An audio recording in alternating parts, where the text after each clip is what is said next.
Seja bem-vindo a mais um Cultive, que é o nosso devocional em vídeo da Primeira Igreja Batista no bairro São João. E agora vamos dar continuidade a essa sequência de reflexões sobre as bem-aventuranças, agora o verso 5 do capítulo 5 de Mateus, as bem-aventuranças chegando a mais um episódio, não é? E Mateus 5:5, se você puder, pega a sua Bíblia e abra ela aí também, diz assim, o texto de Mateus 5:5: Bem-aventurados os humildes, pois herdarão a terra. Sempre que a gente ler esse texto, nós precisamos olhar, na verdade, sempre que a gente olhar a Bíblia, não é? Sempre que a gente ler a Bíblia, a gente precisa se perguntar a seguinte coisa: como os primeiros ouvintes entenderam essas palavras? Ou a gente pode se perguntar também como era a vida dessas pessoas que ouviram pela primeira vez essas palavras. A gente lê aqui um relato histórico, não é? Da ação de ensino de Jesus para uma multidão de pessoas que se reuniram ali ao entorno dele, e junto com elas os discípulos. A gente tem que se perguntar por que essas pessoas precisavam ouvir isso, ou qual relevância essas palavras tinham na vida daqueles que estavam ouvindo. Aí a gente vai entender como é que é o melhor entendimento para a nossa vida hoje. Então, a nossa mente tem que fazer um exercício de contextualização, que se chama isso. A gente pensa como os primeiros ouvintes, aqueles que estavam na presença de Jesus, ouviriam essa bem-aventurança aqui. E aqui está falando sobre humildade. Se a gente for olhar com a mente de hoje, humildade está quase sempre associado à pobreza, não é?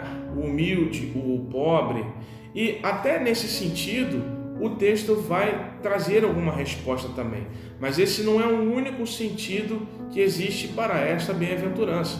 Feliz é aquele que é humilde, pois herdará a terra. Olha só a herança. O humilde, o pobre, vai herdar toda a terra, nesse sentido da terra que pertence a Deus, da terra que é o domínio de Deus, a terra que foi criada por Deus e que Ele está se estabelecendo ou restabelecendo no reino celestial. Como disse uma bem-aventurança anterior, o reino de Deus está como pano de fundo espiritual de toda essa reflexão. Então olha só o que está dizendo aqui: os humildes não são apenas aqueles que são pobres, porque no passado, e agora a gente pensa e olha com a mente do passado, das pessoas os primeiros ouvintes dessa fala de Jesus, associavam a pobreza à falta de fé e associavam a riqueza a uma quantidade satisfatória de fé. Ou seja, os ricos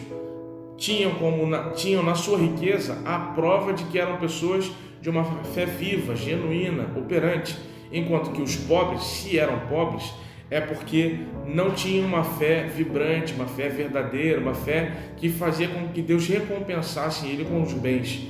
Tem gente que está pensando assim hoje em dia, né? Que uma fé operosa é uma fé que te faz rico. Isso não é verdade, mas nesse tempo tinha gente que achava assim também, que os bens materiais eram uma prova de grandeza espiritual. E para aqueles que se acham ricos, não é? Não há espaço para preenchimento de mais nada. Quem é rico já tem tudo. E se tem tudo, não precisa de nada, não é? Agora, aqueles que são humildes, não só de dinheiro, mas humildes de coração, humildes espirituais, eles não estão com suas vidas ocupadas com as suas próprias coisas perecíveis. Neles existe espaço para receber mais de Deus. E aqueles que são humildes de coração, que têm uma atitude humilde, não apenas que são humildes por pobreza, eles receberão de Deus uma herança que excede toda a riqueza que qualquer homem poderia ter. Aqueles que são humildes diante de Deus recebem toda a terra como herança, ou seja, recebem toda a possessão de Deus como herança. Não é à toa que Deus nos faz filho dele uma vez que nós entregamos a nossa vida para Jesus. Como filhos de Deus, temos acesso a todas as benesses que são dadas aos filhos. Herdamos aquilo que pertence a Deus, então tudo que é de Deus também é nosso por filiação. Nós somos filhos de Deus por adoção. Então olha só o valor da humildade. não somente a pobreza financeira, mas a humildade de coração é aquela que abre espaço para receber coisas que venham de Deus e não se satisfazem apenas com as coisas que possuem, não é? Não se prevalecem das coisas que conquistaram, mas sabem que nenhuma conquista é mais importante do que depender exclusivamente de Deus. Vamos orar por isso. Senhor Deus, muito obrigado pela herança preciosa que nós temos no Senhor, pela herança preciosa que temos na filiação que temos contigo, uma vez que entregamos as nossas vidas para Jesus. Te pedimos, Senhor, que nutra o nosso coração de humildade, um sentimento de ainda necessitados da sua presença, do seu agir, do seu auxílio, da sua provisão. Que a humildade, Senhor, que esse espírito humilde nos permita viver uma experiência autêntica contigo e que a nossa soberba, a nossa vaidade não ocupem esse espaço que deveria ser do Senhor. Sejamos humildes o suficiente para, na nossa necessidade, sermos preenchidos pelo Teu Santo Espírito. Em nome de Jesus. Amém.